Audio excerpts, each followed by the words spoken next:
Thank you, everybody, for coming. Give my little spiel here at the beginning. Thank you, Debbie Dale Mason, for being here this afternoon. As you're aware, since you work in the mayor's office, this is essentially a status quo budget year. Over the last 2 years, we've had increases of revenue of over $220 million. Those increases have allowed us to increase our services in virtually every department. This year, we're a little bit different. We're not going to have that big of an increase. In addition, we've got quite a few property reappraisal appeals that are going to also have an influence over our revenues. Nevertheless, we'll maintain the lowest property tax rate we've ever had in the city, $3.15.5, correct? In the Urban Services District. And so we're doing a good job, I believe, of managing the people's money so that they have more money in their pockets at the end of every month. So we've asked everybody to present a status quo budget. I'm here this afternoon, it is afternoon, with Natalia Lomax O'Neill, the Finance Director, and with Brian Kelsey, the Chief Strategy Officer in the Mayor's Office. If you could introduce yourself and then give some brief statements, we may have a question or two.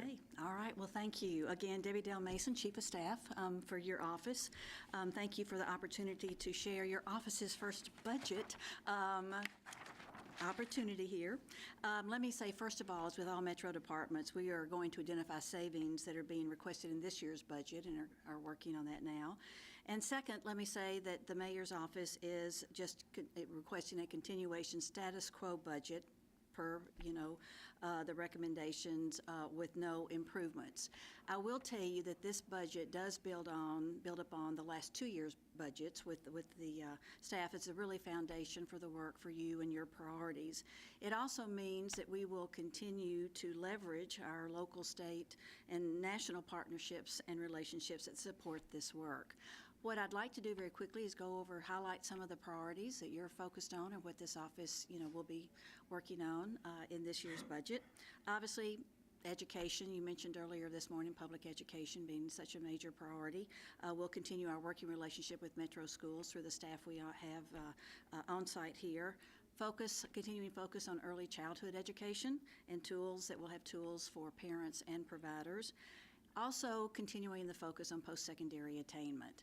And as we continue our focus on youth, of course, Opportunity Now, the Summer Youth Employment Program, is already ahead of last year's point we were with the number of employers and the number of job opportunities that are out there, which is a great way to start a fiscal year for the youth in our community.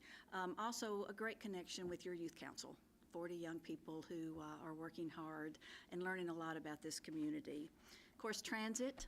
Obviously, our staff is focused on the Let's Move Nashville plan and the funding referendum that will be before the public on May 1. And that's enough to say, I know you say it well, transit and more transit. We have to focus on that. Housing, working with the partners in the community that you know so well and the staff here, continuing to build the housing stock with the Metro tools, such as the Community Land Trust, resources and properties through the Barnes Fund, a major priority, and also that connection with transportation. And one of the key things that you have said, obviously transparency, community engagement. We want to increase community engagement beginning with the town halls you've already announced, more connection with Hub Nashville, and the community and the app that I know has already been talked about today, and working with our Office of Communications, enhanced communications, social media, other connections that we can make with the community. I know in your previous hearing with Human Resources, you heard from Shannon about the work that has been done on diversity in the workplace and workforce. Obviously, our staff's very integral to that with your vision to move those steps forward. And again, the Model Office of New Americans that will continue with even an expansion of those graduates out of My City Academy and an alumni group. Again, these are highlights. Economic inclusion. There's a list here, but I know, just want to be able to share this.